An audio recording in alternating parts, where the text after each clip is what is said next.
Sejam muito bem-vindos ao Extrema Performance, aqui diretamente do Nubank Ultravioleta Ironman 70.3 Curitiba, Paraná. Ficou longo esse nome, hein? Estou aqui com o Alexandre Balma para a gente falar sobre ciclismo no triatlon. Ele é treinador, vocês vão conhecer a história dele, está há muitos anos no triatlon, tem uma assessoria aqui em Curitiba, então aproveitando que a gente está aqui, a gente vai gravar com ele hoje. Então, seja muito bem-vindo, se apresenta, Bruna, aí para o pessoal que não te conhece. Fala pessoal, aqui Bauman, 33 anos de triatlon, comecei em 1994, uma das, talvez segunda ou terceira geração ali do esporte. Acompanhei muitos anos de perto de triatlon, vivi o triatlon profissional até ali a pandemia. E estamos juntos aí nessa empreitada aí Ironman, né? Em Curitiba, minha terra, onde eu moro, onde eu trabalho, onde eu tenho os meus atletas. Então nada melhor que a gente fazer aí o nosso bate-papo aqui em casa, né, Bruna? Não, legal. E aí, assim, né, já que a gente tá aqui, vamos puxar primeiro o gancho dessa prova, né? Vamos. Quantos atletas você tá aí na prova? Como que foi? Eles tiveram a oportunidade de treinar mais no percurso do que os outros? Legal. Então hoje nós temos 74 alunos aqui na prova.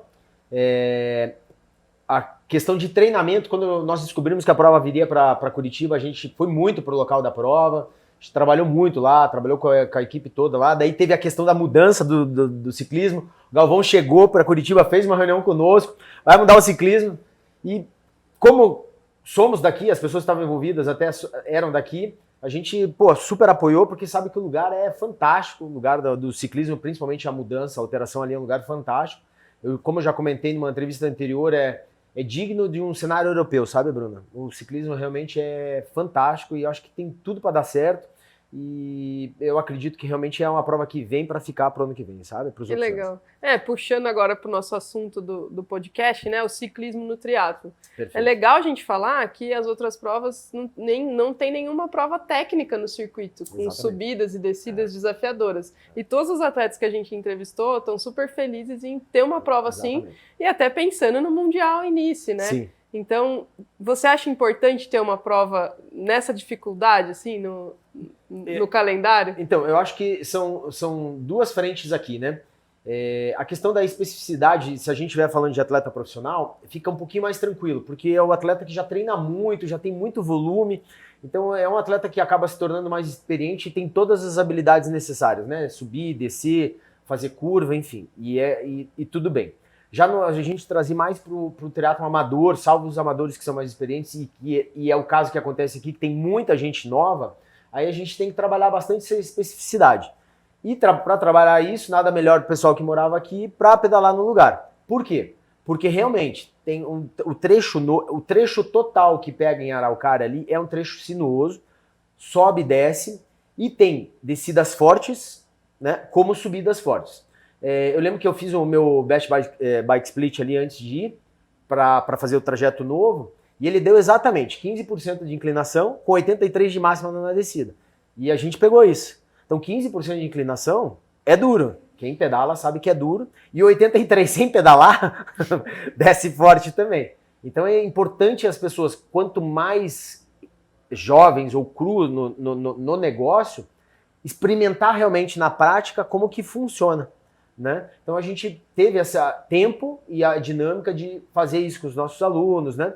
E aproveitar o cenário para mostrar para eles como que funciona. Inclusive a questão de troca de marchas, por exemplo, você trocar de uma coroa grande na frente para uma coroa pequena, que as pessoas têm a tendência de trocar muito rápido e a corrente cair, tanto no caminho de descida como no caminho de volta. Né? Então toda essa experiência os atletas só vão ter realmente se eles passarem pelo processo, né? Diferente do atleta profissional, que já passou por todo esse processo, já é gato escaldado no negócio, já sabe como tocar, né?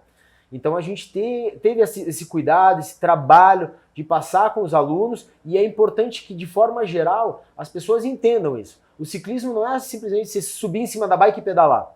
Existe todo um sistema por trás daquilo e é principalmente a troca de marcha, como você faz, aonde que você troca e tudo mais. Exatamente, era aí que eu queria chegar. Porque quando a gente fala do ciclismo do triatlon, a maioria dos atletas pensa, normalmente as provas são planas, né, ou rolling hills ali, E aí não vou precisar treinar subida, né? A gente sabe que triatleta vê subida e sai correndo, Exatamente. Ciclista ama subida. Exatamente. E aí a gente que é mais antigo sempre fala, cara, tem que pedalar na subida, tem que saber descer, porque isso vai te dar habilidade. Sim. Então, o que você orienta para o pessoal que está começando? E também acho que, né, não necessariamente tem uma prova já marcada, mas quer começar no esporte, ter essa vivência é importante, né? Eu vou passar um pouquinho do que a gente faz. Então, quando o atleta entra para nós, né, aproveitando esse gancho, muito novo, a gente ensina o básico, que é exatamente isso que a gente conversou. Cara, troca de marcha. Como é que você troca as marchas? Como é que funciona? Porque o atleta pega ali, eu vejo atletas que eles pegam, a bike vem na coroa pequena e ele nunca mais tirou dali. Porque ele nem sabe que tem que trocar para outra. E nem o momento de trocar. Nem o momento. E aí começa a pedalar no meio da subida, né? Não entra. Exatamente. Então, esse início, a gente tenta forçar bastante, trabalhar bastante com o aluno. Tem um agravante nessa situação.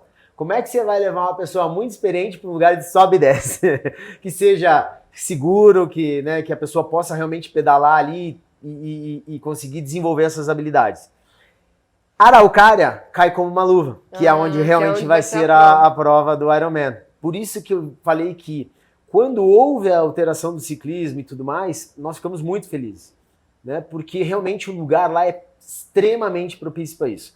É um asfalto novo, carro, né, com o trânsito liberado, que não vai ser o caso de domingo, mas carro passa um carro aqui e outro lá, então permite tudo isso. Que legal. Tem a contramão disso tudo. O triatleta ele tem medo das subidas, né? Diferente do ciclista. Mas a gente tenta fazer esse trabalho. Mas é um trabalho importante, eu acho que as pessoas têm que aprender que o ciclismo tem que se desenvolver. A corrida é da nossa natureza, né? A gente já nasce, anda e se quiser sair correndo, e aí é diferente. O ciclismo, a natação, você tem que se desenvolver, você tem que criar essas habilidades. Né? E aí falando mais específico, né? Quando a gente hoje tem uma tendência a olhar muitos números, training peaks, né? Potência.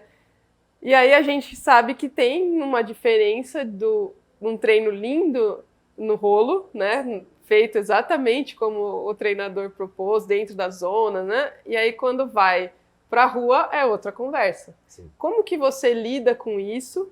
E você entende que tem essas diferenças? Tem atleta que só faz rolo e fala, não vou para a rua? Ou você força a ir para a rua também pedalar? Primeiro assim, é uma frase que eu comento com todo mundo e eu gostaria de começar com essa frase, que esquecermos a perfeição e trabalharmos na constância. Eu acho que essa é a premissa para o negócio. Hoje tem muito número, muita informação e a pessoa vai lá e adquire na internet isso. Então é muito fácil. Mas daí a pessoa quer algo perfeito e o perfeito ele não vai existir. Mesmo às vezes no rolo, se estiver num dia cansado, você não vai ter a estrelinha ali, né? Concorda? Então eu acho que a gente tem que primeiro se autoconhecer, tá? E eu gosto muito disso. Né? Eu falo para as pessoas, trabalhe na potência e ao mesmo tempo na sua percepção de esforço para você entender aquilo que está fazendo. Porque vamos falar, garanto que aconteceu com você, que já aconteceu comigo também. Chegou no dia, o medidor de potência, na prova. Entrou água, sabe Deus, não funcionou na prova. E aí? Parou? Acabou minha prova? Né? Meu relógio, acabou, quebrou meu Garmin. Eu vou correr sem pace? Entendeu? Então eu acho que primeiro o atleta ele tem que se conhecer. É premissa de tudo. E aí a gente vem fazendo os trabalhos necessários. Né? Eu gosto muito que o atleta trabalhe no rolo. Eu acho super legal, principalmente para aqueles que têm vários defeitos, como não saber cadência de pedalada, né? Porque é muito simples você pedalar em marcha pesada com o coração baixo. Uhum. Né? Aí você tem que aumentar a sua cadência e o teu coração sobe. E as pessoas não entendem, que eles vão lá e baixam a cadência. Então eu gosto disso para trabalhar essas variáveis. Mas, né, o outdoor, a estrada, a rua, ela te dá as habilidades que o rolo não dá. Não sei se você lembra, mas quando o Lionel Sanders começou, você lembra? Ele é um atleta 100% de rolo. Ele ia para a prova, ele quase não vencia as curvas. Lembra disso nesse início dele? Nossa, foi difícil. Aí ele começou a andar de gravel, né? Para conseguir ter mais habilidade. E daí ele entendeu que ele precisava ir para a rua para desenvolver as habilidades.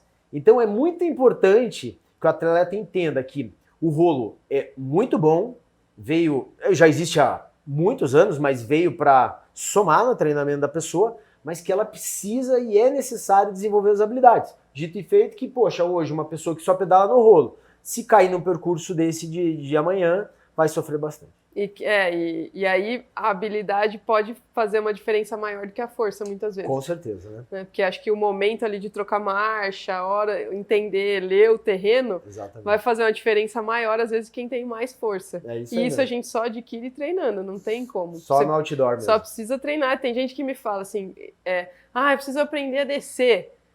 Desce. Cara, como você vai aprender a descer? Você tem que descer. Você tem que testar, né? Não é uma coisa, não tem um jeito. É verdade. Você tem que, né, ir lá e ficar descendo a mesma descida que você tem medo, por exemplo, para você entender o seu limite. E às vezes pode ser que você passe do limite e vá pro chão, que acontece com todo mundo. Já aconteceu também. Né? Porque quando você vai testando ali, não, mas é legal. E principalmente, só antes de terminar, questão de freio, né? Cara, é uma das coisas que a gente fez a reunião da equipe, uma das coisas que eu citei.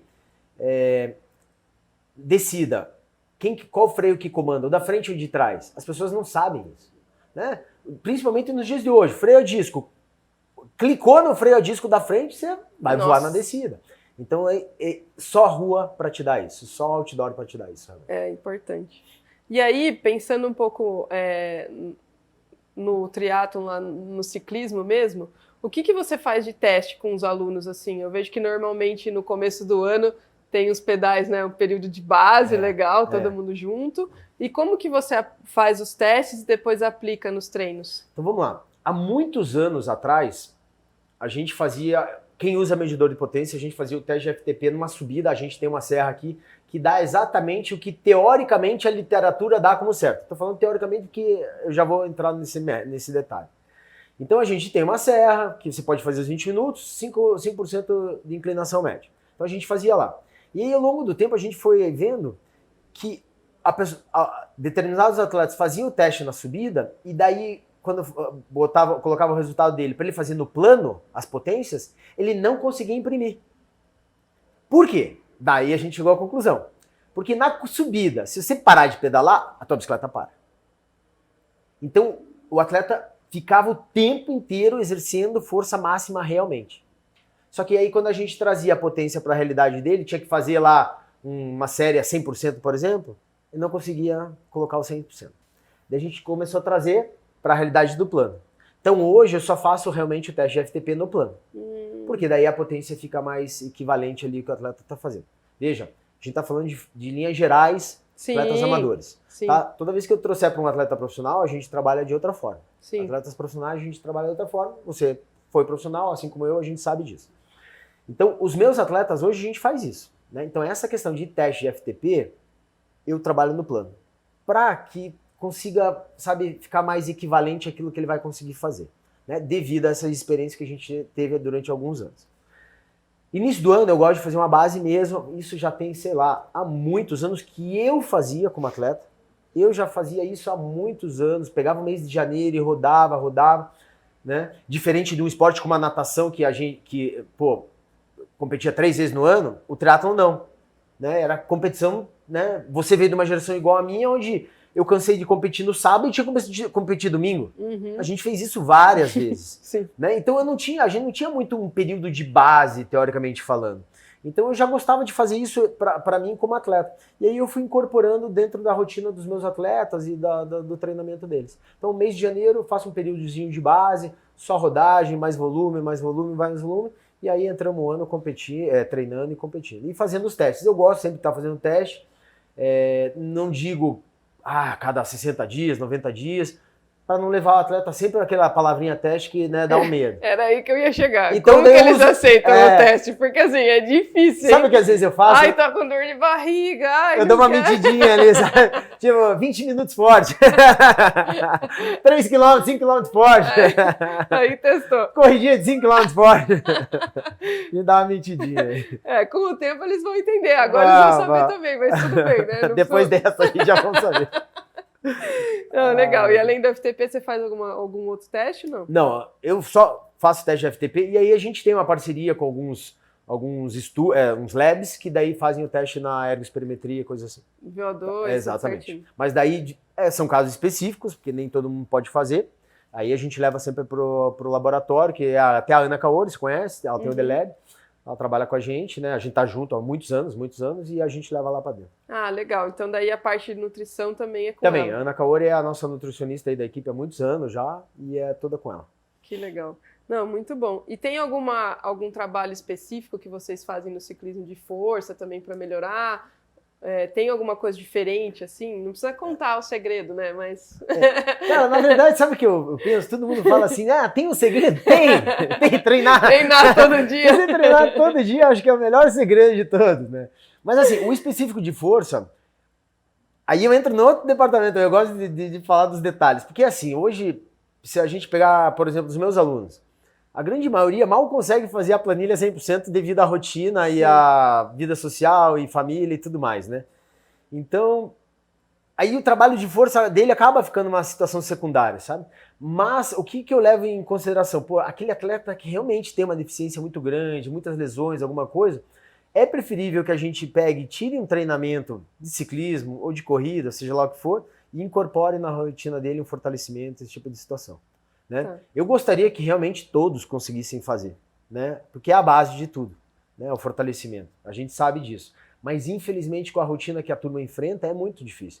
Por exemplo, vou dar um exemplo de um dia tradicional nosso. A turma cai na água às 5 horas da manhã, sai às 6h30 tá correndo, 7h30, 8 horas acabou e vai trabalhar. Acabou o dia do indivíduo. Vou às 8 da noite fazer musculação, e eu entendo que fica difícil, né? Sim. Então o que a gente tenta fazer aqueles atletas que conseguem, a gente disponibiliza a situação para fazer fortalecimento. E aqueles que têm deficiência e realmente precisam para conseguir se desenvolver, aí a gente abre a brecha no próprio treinamento dele, né? Tirando uma modalidade para inserir outra. E aí você falou um pouquinho da rotina, né? Para quem está começando, aqui a gente está começando o ano, prova, estamos aqui em ritmo de prova, muita gente vem assistir e sonha em fazer um 70.3. O que você recomenda, assim, para eles terem uma noção, né? Horas de treino na semana, quanto precisa treinar? Eu sei que, claro, é muito individual, mas só para quem quiser entrar, entender o processo que tem que passar e também não cair de paraquedas e falar, ai meu Deus, não sabia que tinha que treinar tanto. Acontece bastante, mas eu acho que assim, o triatlon são 3 modalidades e a gente tem que dividir nesses 3. E aí tem as pessoas que realmente acham que uma modalidade por dia é suficiente e a gente vai falar aqui, né? Não é suficiente. Então, assim, o mínimo que eu indico para aquele que começa, né? Vamos colocar de 2 a 3 natações na semana, né? A corrida 2 vezes na semana você não vai desenvolver, você precisa de 3, e o ciclismo eu posso dizer que seria a mesma coisa. Então vamos pensar ali de 3 sessões de treino de cada modalidade na semana.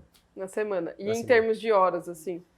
Aí entra a individualidade, né? Porque realmente a gente pega as pessoas que realmente são muito novas, aquelas que ou não tiveram contato com o esporte quando na infância, na juventude, aquelas que tiveram muito pouco ou aquelas que já tiveram. Por exemplo, eu vim de um outro esporte. Poxa, uma pessoa que vai se desenvolver muito mais rápido, né, daquela que já não teve. Então aí, infelizmente, entra a individualidade e aí a gente não tem muito como mensurar isso, sabe? Porque às vezes o 30 minutos para uma pessoa muito iniciante, 45 minutos de bike para uma pessoa muito iniciante, pode ser muito. Né? Para aquela que já veio de uma outra modalidade, às vezes você passa os mesmos 45 minutos, e é pouco, nem treinei, chefe. Não dá para passar mais. Então aí entra a individualidade e a gente trabalha muito nisso, sabe? Que legal. E é legal, então, entender esse processo e não fazer inscrição e falar, agora preciso de um treinador. Acho melhor. Primeiro eu pego um treinador e depois eu me inscrevo. Começa, né? E a gente sempre bate na tecla, fazer provas curtas, passar pelo processo. É muito importante isso, porque, né, até pro atleta ficar menos estressado na hora da prova, ter passado por esse processo, eu acho que é fundamental. A prova meia distância e longa distância, ela veio muito para agregar no esporte de forma geral. O esporte cresceu absurdamente, né? Com a entrada do 70.3. Mas, ao mesmo tempo, perdeu-se um pouquinho esse início, né? Que é a base do negócio também. A base do nosso esporte é esse início. é o short triatlon, é o triatlon olímpico, e aí vinha a meia e a longa distância, né? Então a gente ganhou, mas de outra forma a gente perdeu. Eu sempre indico, né? E falo, olha pessoal, realmente, eu acho que você não tem condições agora. Eu acho que o ideal seria você começar no sprint. Então eu sou um pouco honesto, claro, uma forma agradável de se comunicar, né? Sim. Mas eu sou honesto nesse sentido, de explicar para a pessoa que ela tem que seguir um caminho, sabe? Mas se a pessoa quiser, né, migrar já direto para um meio, faz parte do processo. Do negócio. E aí, para um Iron, eu já não sei se eu dou esse aval, sabe? Só quem já fez o Iron. Infelizmente, é só mesmo. A hora que o calo aperta, né? Já nos 3.800 já aperta, né? 180 de bike, então. Nossa Senhora. Falando um pouco mais da bike, né? Vamos lá. Gente vê uma evolução nas bikes. Muito bem. E aí também, né? Quem tá começando assim, o que você indica? Começar com uma bike de ciclismo e depois migrar? Ou já começar numa contrarrelógio? Então, eu acredito, se eu voltar no passado, eu vou falar para a pessoa que está iniciando pegar uma road para depois ir para uma contrarrelógio. Por conta das habilidades, né? A contrarrelógio ela é muito mais instável, mais difícil trocar marcha e tudo mais. Contudo, hoje, com o avanço de tecnologia, o aumento de preço de forma geral de tudo, tornou-se tudo muito caro e inviável. E nem todo mundo tem essa possibilidade financeira. Então, eu acho que eu já vou mais direto ali para o que você quer. Eu quero fazer um meio Ironman. Então, já compra uma bike contra-relógio. Muito por conta desta situação financeira que o mercado vive, né? Então, eu, particularmente, eu indico isso, sabe? Porque aí a pessoa compra uma road, vai perder dinheiro, tem que comprar outra. E aí acaba... Vai meio caso a caso, assim. Exatamente. Ou, né, é difícil ter duas bikes, né? A gente sempre começou, tinha uma só e não tinha o que fazer, né? Nossa época era uma roadzinha e botava um clipe, né? Meu primeiro Iron eu lembro que era uma road com um clipezinho que eu coloquei. Dá também, né?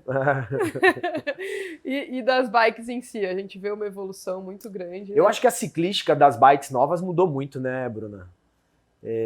Vamos pegar as nossas contrarrelógios antigas para os contrarrelógios dos dias de hoje. A ciclística mudou muito. Já, sabe, eu sinto que já te ajuda a pedalar melhor, né? Se você conseguir se posicionar bem nela, ter um fit legal, que você fique confortável, aerodinâmico ao mesmo tempo, cara, só a ciclística dela nova já melhorou em comparado às rim brakes, né, que a gente tinha.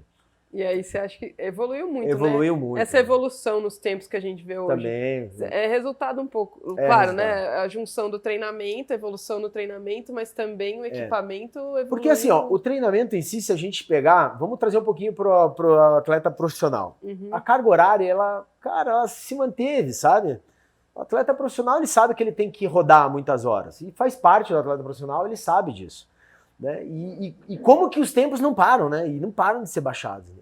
E aí a gente vai economizando watts daqui, watts dali, né? Coeficiente de aerodinâmica. Então é nisso. Então essa tecnologia veio de todos os jeitos, né? Ela veio de forma global, dentro da bicicleta e aquilo que envolve o todo que é a bicicleta, que é o atleta, a posição da bicicleta. Por exemplo, se a gente pegar coeficientes de aerodinâmica, qual que é o primeiro? Agora eu não vou lembrar, mas eu não lembro se é a garrafa na frente ou se é a garrafa atrás, tem uma ordem. Uma ordem do, esse aqui é o primeiro coeficiente de aerodinâmica que vai deixar a tua posição mais aerodinâmica. Se eu não me engano, o primeiro é a roupa que você usa. A roupa, né? Primeiro a roupa, aí o custo-benefício canelito, que também exatamente. Entra na roupa. Então, assim, eu acho que a tecnologia das bikes hoje veio com uma ciclística totalmente nova, e aí junto a isso veio uma avalanche de coisas.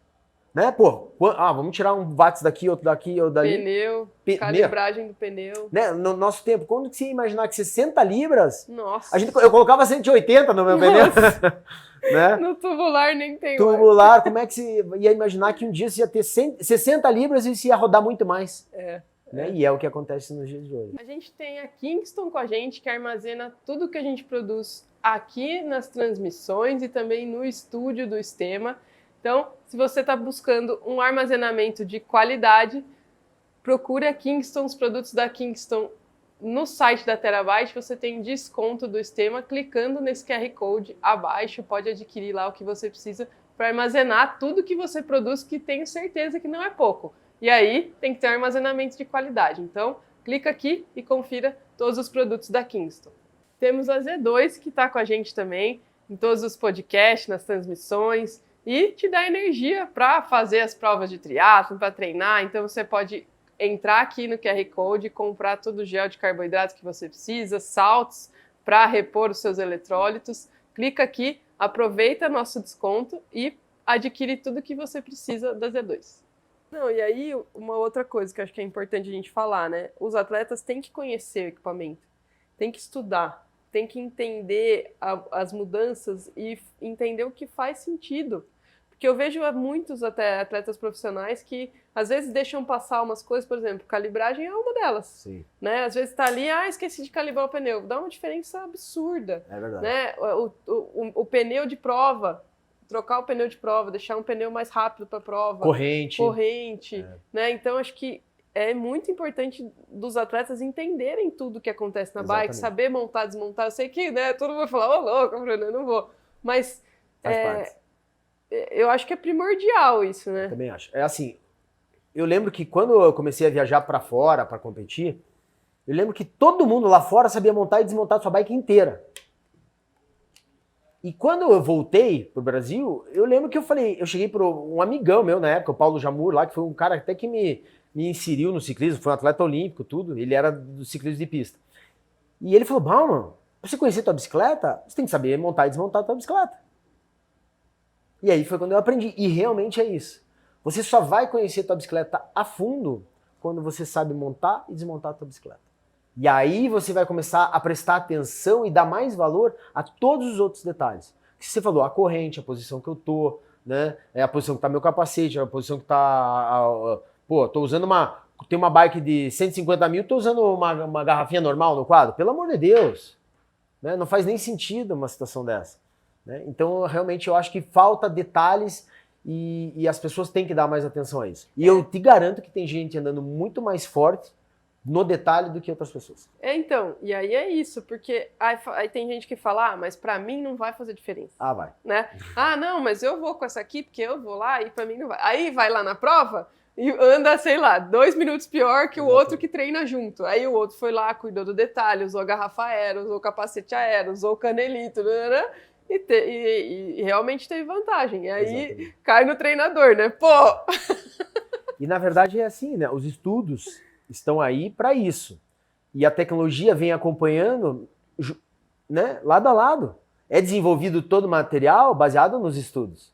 Então não é a esmo, né? Ninguém supõe-se que é melhor, que baixa watts. Não, é feito um estudo, túnel do vento, e aí... E é isso. E a mesma coisa capacete, né? Acho que a gente vê uma diversidade de capacetes. Sim. E aí também não dá para o atleta viu alguém usando, um profissional usando, e fala, não, vou usar o capacete igual que nem o da Visma, né? Não dá. Então tem que ter um estudo, tem que ir um fit, entender qual capacete é melhor para você. É que assim, tudo isso tem custo. Gera e é o que você falou, assim, difícil da gente conseguir acompanhar essa tecnologia.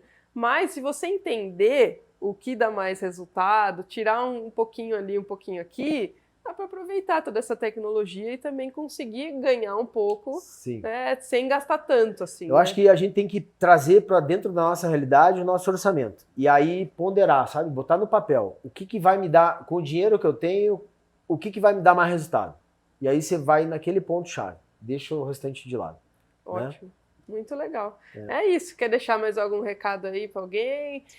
Fala aí pra galera onde te encontrar, como que faz, quem quiser treinar com você. Legal. Já tem muitos alunos, mas né, sempre bem-vindos. Legal, obrigado, Você treina o pessoal de fora também? Treinamos. Obrigado, Bruna, por abrir o espaço. Né? Quem quiser falar direto comigo, meu Instagram é @alebauman, com M no final.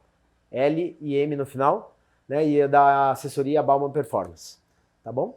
A gente atende aqui em Curitiba, atende fora, corrida, ciclismo, natação, o que vocês precisarem. Legal, e um recado para quem está começando e ainda tem esse receio, né, da bike, tem um pouco de medo, dá um recadinho para quem está começando.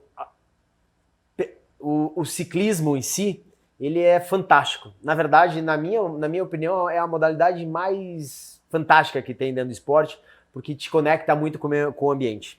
Então, não tenham medo. Procurem alguém que possa ajudá-los. porque eu tenho certeza que a hora que você subir em cima da bicicleta, conseguir pedalar numa estrada, né, e sentir aquela, realmente parece até, né, ridículo, eu vou falar, mas sentir o vento na cara de você pedalando e desenvolvendo numa estrada, você vai se apaixonar e não vai parar mais. Isso é verdade, viu, isso aí. gente? Porque assim, depois que você sentir, não dá. E assim, a gente sabe dos riscos, Sim. mas o que o Bauman falou é isso, tenha uma orientação, porque com orientação tudo fica mais fácil. Até isso que ele falou, troca de marcha, um auxílio ali, tá? Saber que marcha colocar, como ir, o que tomar, como tomar, enfim, né? Tem que se hidratar, tem que se alimentar, também faz diferença. Então, acho que procurem um profissional habilitado e aqui a gente sempre busca trazer as melhores informações para vocês, profissionais de excelência, para falar sobre esses temas que todo mundo quer saber, né? Dentro do triatlon, estamos aqui no berço da prova. Isso aí. E é isso. Muito obrigada por estar aqui com a gente. Curta lá vou falar de novo. Muito obrigada por estar aqui com a gente. 5 estrelas no Spotify.